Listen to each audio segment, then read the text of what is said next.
Money FM 89.3. Best of breakfast.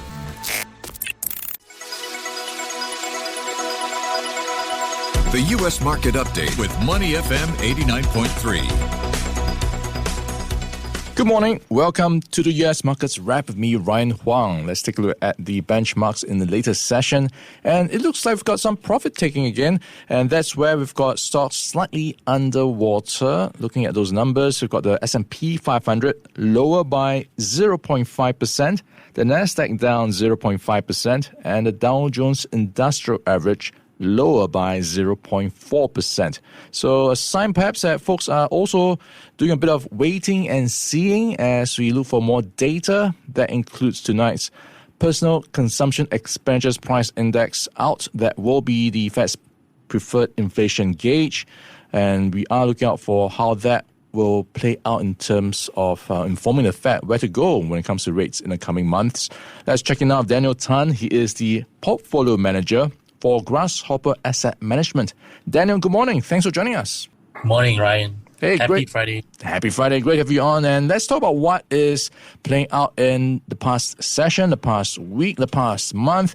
It has been quite a good month by and large, but it looks like we are starting to lose some steam. What are you taking away from the market action?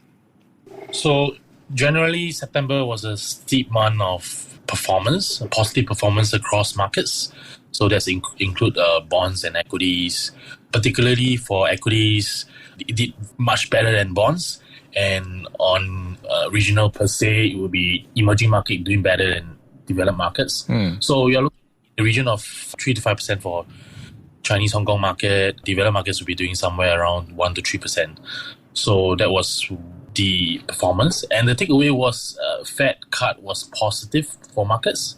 But you question whether how much more can this go for the rest of this year. So which explains why there was profit taking for 3 days in a row and the longest streak for the last 3 months.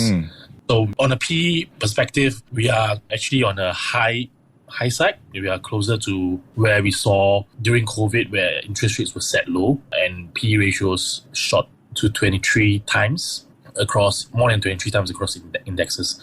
So we are actually watching the market and we are cautiously turning on which part of the market should we be more overweight in and underweight. All right, Daniel, you talked about how emerging markets have been doing relatively better than developed ones.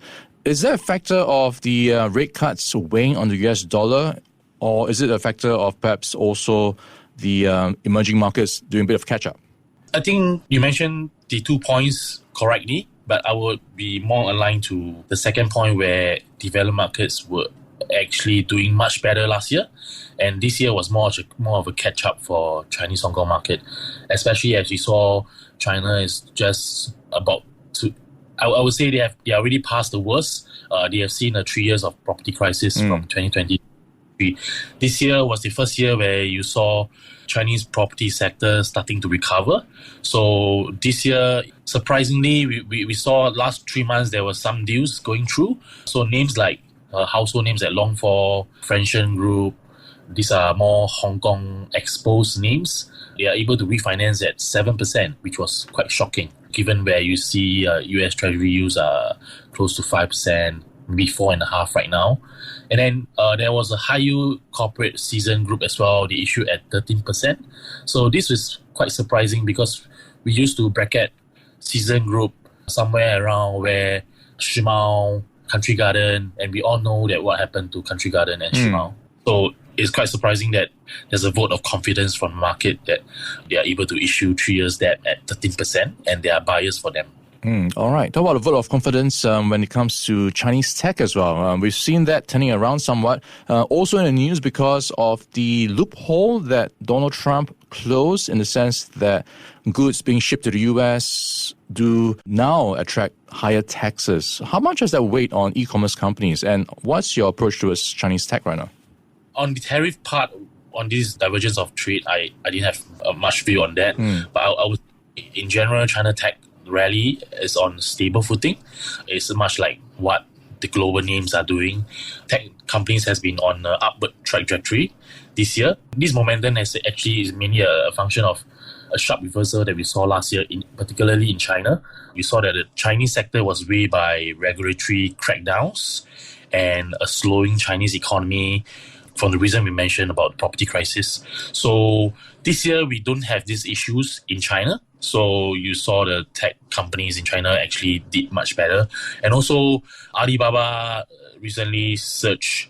So away from all the tariff issues, Alibaba actually did very well, and they actually announced a recent capex spending of 32 billion. This is in combined value with Tencent, names like Baidu and JD. These top four names actually spend close to 32B.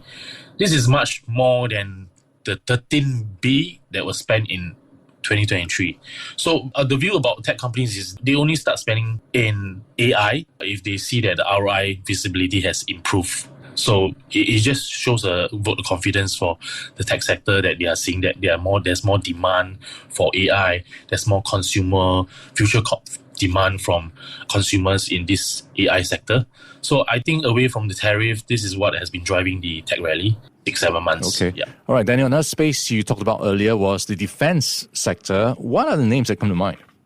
So, on the defense shares, as mentioned earlier about the repositioning of overweights and underweights, we are cautiously trying to reposition more in AI tech names plus global defense names.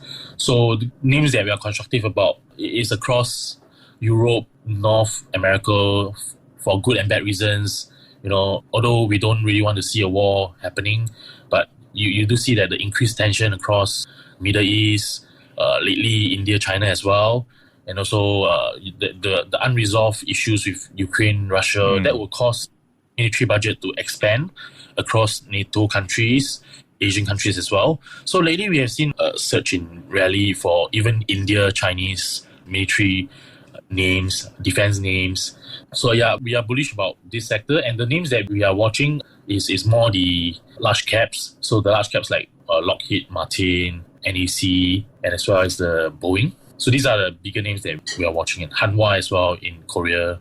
So we are trying to have more overweight in this sector, and these are the names that we are watching. All right, great snapshot of what to watch out for and some names to consider. We've been in conversation with Daniel Tan. He is the portfolio manager for Grasshopper Asset Management. Daniel, thank you so much for your time this morning, and thank you for your time and thank you for your insights. Have a great Friday ahead. Thanks, Ryan. All right, catch you again next time. Stay Money FM 89.3. Before acting on the information on Money FM, please consider if it's suitable for your own investment objectives, financial situation, and risk tolerance. To listen to more great interviews, download our podcasts at audio.sg or download the audio app. That's AWEDIO, audio at the App Store and Google Play.